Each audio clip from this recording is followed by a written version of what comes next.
You ever hear a well choke like it's gasping for air? I hadn't not in 30 years of working this land. But that morning, right around sunrise, I was watering a line of drought-resistant pines along the west fence when the hose just gave up. No warning, no sputter, just went limp in my hand like a cut vein. I remember holding it there, blinking, thinking maybe I kinked the line or the pump overheated. But then Joel, my ranch hand, came jogging up waving something in his hand. A laminated piece of paper.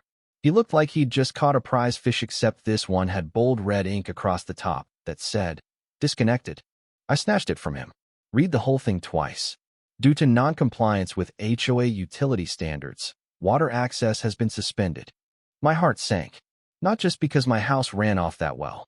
Not just because my livestock needed it. That well fed a buried tank we leased out to the county fire department, had been doing so since I bought the land. During wildfire season, which was now, their crews would refill there instead of driving an extra 20 miles out. That water wasn't convenience. It was emergency infrastructure. And some clipboard cowboy from the HOA had shut it off without even checking. I muttered every curse I knew under my breath and called Elisesh, the fire department liaison, manages our contract. She picked up on the first ring and didn't even say hello. Just, "We got a problem." Their refill crew came up dry. She asked if I shut it off. I told her no, but I was staring at a notice taped to my control box. That was it. I threw on my boots, grabbed Joel, and we drove straight to the HOA office. We pulled up to the Vale Creek Ridge Community Center, and who do I see out front, practically singing at the landscapers? Claire Whitmore, the self-declared president of the HOA. Peach blouse, floppy sun hat, and an attitude like she ran the Pentagon. She was pointing at mulch piles like they were military targets. I walked right up, dead calm. "Claire," I said, voice flat as prairie dirt, "you shut off my well." She blinked, smiled like I was selling insurance. "We decommissioned an unregistered line running through community land." I laughed, loud and sharp. "That unregistered line is a county-licensed fire tap, been used in active response drills. That well supports emergency operations."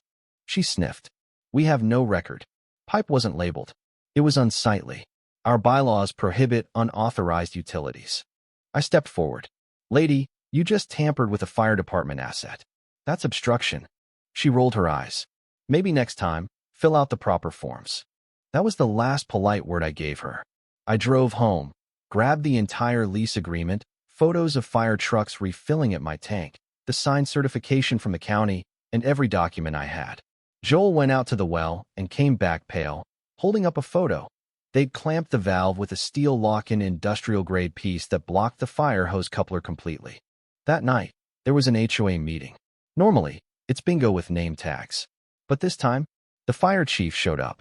Uniform, boots still dusty. Elise behind him with a folder thick as a Bible. The minute they stepped in, Claire froze mid-sentence. Her voice cracked. The chief didn't wait. He walked up, slapped the folder on the table. "Your HOA obstructed a county-registered fire line. That's a violation of public safety code." Claire stammered, tried to say the pipe wasn't marked. Elise cut in, held up a photo. Bright orange spray paint, fire access only, right next to the pipe. "I thought that was graffiti," Claire mumbled. I couldn't help it. I laughed. Whole room turned to look. Chief didn't even flinch. "Your actions caused a delay in water access during an active wildfire alert," he said. "If this escalated, we'd be talking about loss of life." Claire turned pale. And then someone from the back of the room said, not quietly, "She shut off the fire line." For landscaping. The next morning, a county crew showed up with backhoes. Full inspection order. They traced the line, found the pressure had built up because of the clamp. Could have ruptured the whole system. The inspector called it sabotage. Elise filed an incident report. By noon, the county issued a formal notice of emergency interference. And that opened the floodgates. My lawyer filed civil papers. The fire department issued a public statement. The HOA's discretionary funds were frozen by court order because Claire used HOA money to pay her nephew to install that clamp. Misappropriation. The 4th of July barbecue? Cancelled. Landscaping budget? Gone. Claire tried to fine me $1,000 a day for noncompliance. Only problem? My land isn't even inside the HOA. My lawyer sent a cease and desist citing harassment and targeting of a non-HOA parcel. And the timing couldn't have been better. Claire was in the middle of a neighborhood flag-raising ceremony when she got served. Right there in front of 20 residents and a guy tuning a guitar. And it wasn't over.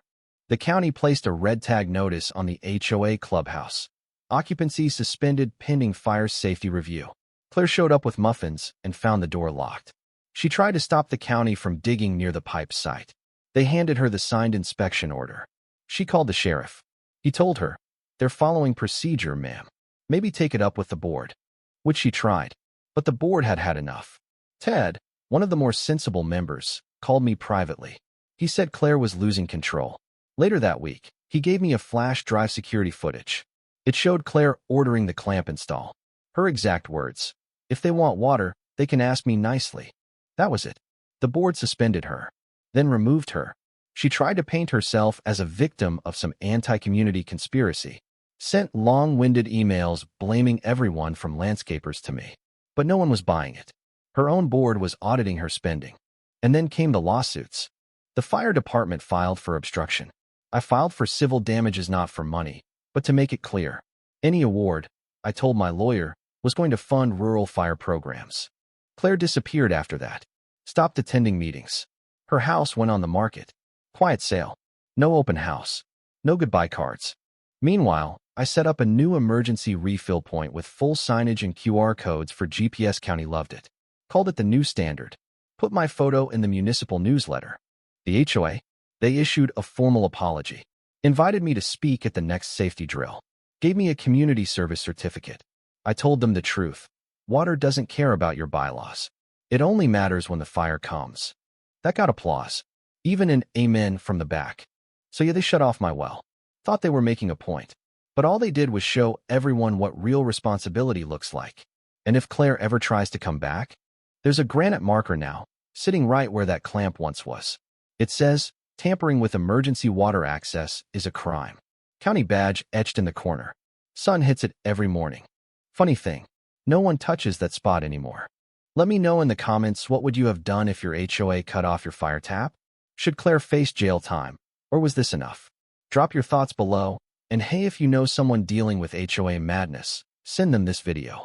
They might just need the blueprint. Thanks for listening. Stay safe. Stay stubborn.